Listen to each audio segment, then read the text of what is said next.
10 मार्च के शाम को सोनम वांगचुक ने अपना 21 दिन लंबा फास्ट खत्म किया और एक बच्चे के हाथ से जूस का ग्लास पीकर उन्होंने अपना जो अनशन पे बैठे थे उसको समाप्त किया। लेकिन ये अनशन अभी समाप्त नहीं हुआ है। ये पूरे फास्ट का पहला चरण था जो कि सोनम वांगचुक ने अकेले किया और अब इसे एंड किया गया है। दूसरा चरण भी स्टार्ट होने वाला है। पूरी कहानी क्या है, बात किस चीज की हो रही है? अपने स्टेटमेंट में सोनम वांगचुक ने कहा कि जब मैं देख रहा था आज इंटरनेट पे कि what is the difference between statesman and a politician, तो एक स्टेटमेंट क्या होता है? He places himself for the service of the nation, यानी कि वो अपने आप को देश की सेवा के लिए रखता है। और एक पॉलिटिशियन क्या होता है? एक पॉलिटिशियन वो व्यक्ति होता है जो कि देश को अपनी सेवा के लिए रखता है। अ statesman think about the future generation, a politician thinks about the next general election. वो कहते हैं कि हमारे प्रधानमंत्री मोदी जी और हमारे होम मिनिस्टर अमित शाह जी, इन दोनों को वो स्टेट्समैन के रूप में देखते हैं, लेकिन उसके लिए उनको अपने कैरेक्टर को प्रूव करना पड़ेगा। उनको वैसी विशेषताएं बतानी होंगी कि वो पॉलिटिशियन नहीं एक स्टेट्समैन है। ये कथन सोनम वांगचुक के हैं जो कि 21 दिन लंबे फास्ट पर बैठे हैं।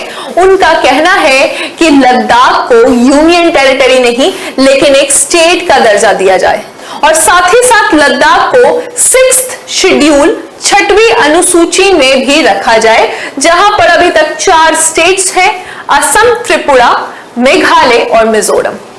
बात क्या है? बात यह है कि पहले 2002-2003 तक लद्दाख के लोगों का यह डिमांड था। लद्दाख में 2 बड़े इंपॉर्टेंट डिस्ट्रिक्ट हैं, जो कि एक कारगिल है जो कि मुस्लिम मेजॉरिटी क्षेत्र है और बुद्धिस्ट मेजॉरिटी क्षेत्र जो कि लेह है। लेह लद्दाख का कैपिटल भी है। तो वहां के लोगों का यह कहना था 2002-2003 तक कि हमें जम्मू कश्मीर के साथ उनका रिप्रेजेंटेशन है और हमेशा जो भी पैसों का आवंटन होता है वो ज्यादा जम्मू कश्मीर के डेवलपमेंट में या वहां के पॉलिटिकल सिचुएशन के लिए, वहां के लोगों के लिए ज्यादा खर्च हो जाता है और लद्दाख नेग्लेक्ट हो जाता है। उसके बाद इस डिमांड को सुनते हुए आप जानते हैं 2019 में लद्दाख और जम्मू कश्मीर 2 अलग यूनियन टेरिटरी बना दिए गए। लेकिन कहा गया कि आगे जाकर जम्मू कश्मीर में लेजिस्लेटिव असेंबली यानी वहां पे विधान सभा जैसे पहले था उसको स्थापित किया जाएगा। और सुप्रीम कोर्ट ने अभी हाल ही में कहा है कि 30 सितंबर के पहले वहां पर इलेक्शन होकर जम्मू कश्मीर में विधानसभा को स्थापित कर दिया जाए। लेकिन लद्दाख के बारे में ऐसा कुछ नहीं कहा गया और ना ही केंद्र सरकार ऐसा कुछ सोच भी रही है। लद्दाख को एक यूनियन टेरिटरी के रूप में ही केंद्र सरकार देख रही है। अब वहां के लोगों का ये डिमांड है, खासकर सोनम वांगचुक जो कि एक क्लाइमेट एक्टिविस्ट भी आप कह सकते हैं, सोशल एक्टिविस्ट कह सकते हैं, ये लद्दाख को रिप्रेजेंट करते हैं। सोनम वांगचुक का कहना है कि क्योंकि लद्दाख का जो इकोसिस्टम है, हिमालयन इकोसिस्टम, वो एक सेल्फ सस्टेनिंग इकोसिस्टम है। इसका मतलब है कि वहां के लोगों को जितनी जरूरत है वहां उस पर्यावरण में, उस एनवायरनमेंट में वो सारी चीजें मौजूद हैं। लेकिन अब धीरे धीरे जब इंडस्ट्रियलाइजेशन होगा या लद्दाख में टूरिस्ट को बहुत ज्यादा बुलाया जा रहा है तो वहां का इकोसिस्टम डिस्टर्ब होगा।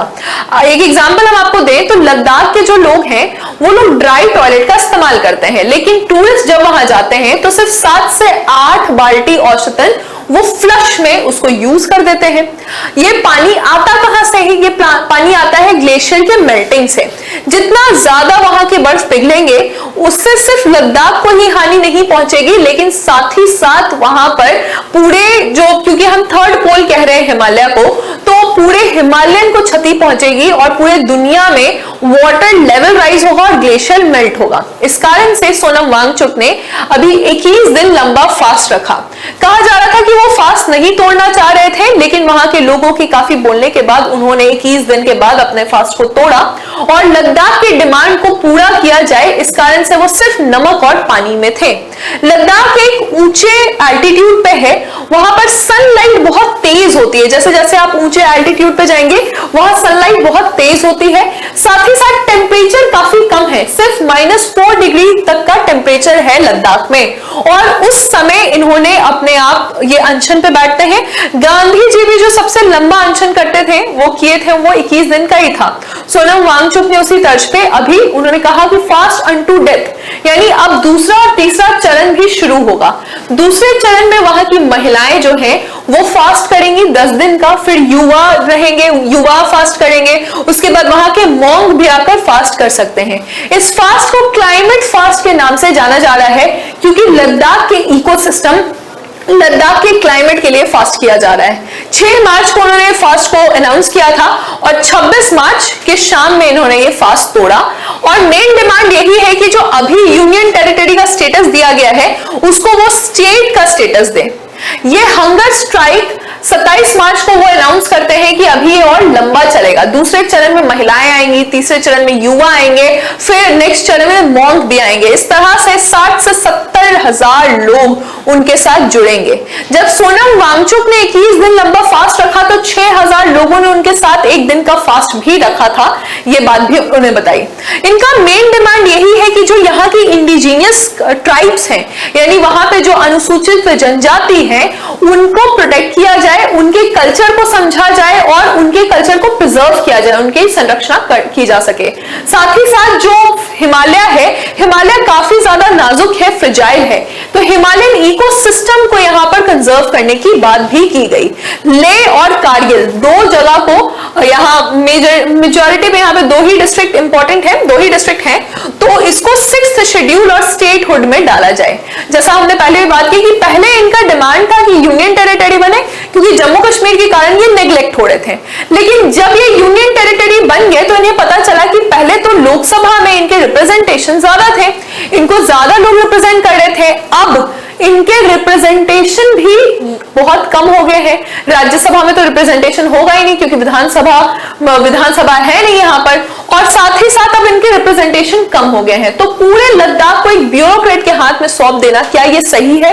आप जानते हैं कि यूनियन टेरिटरी में क्या होता है कि ब्यूरोक्रेट्स जो IAS ऑफिसर्स होते हैं वो उस यूनियन टेरिटरी को चलाते हैं, है ना, और एक लेफ्टिनेंट गवर्नर होते हैं। तो अब क्या होगा, जैसे 6000 करोड़ रुपए का आवंटन होगा इस यूनियन टेरिटरी में, जिसमें 90% तक 90% जो पैसा, जो डिसीजन लिया जाएगा कि किस तरह से खर्च करना है, वो एक ब्यूरोक्रेट इसको सोचेगा। और साथ ही साथ लद्दाख में और भी समस्याएं हैं जिस पे लोग ध्यान नहीं दे रहे हैं, जैसे कि लद्दाख में ग्लेशियर पिघल रहा है। ये सिर्फ लद्दाख की समस्या नहीं है, पूरी दुनिया की समस्या हो जाएगी।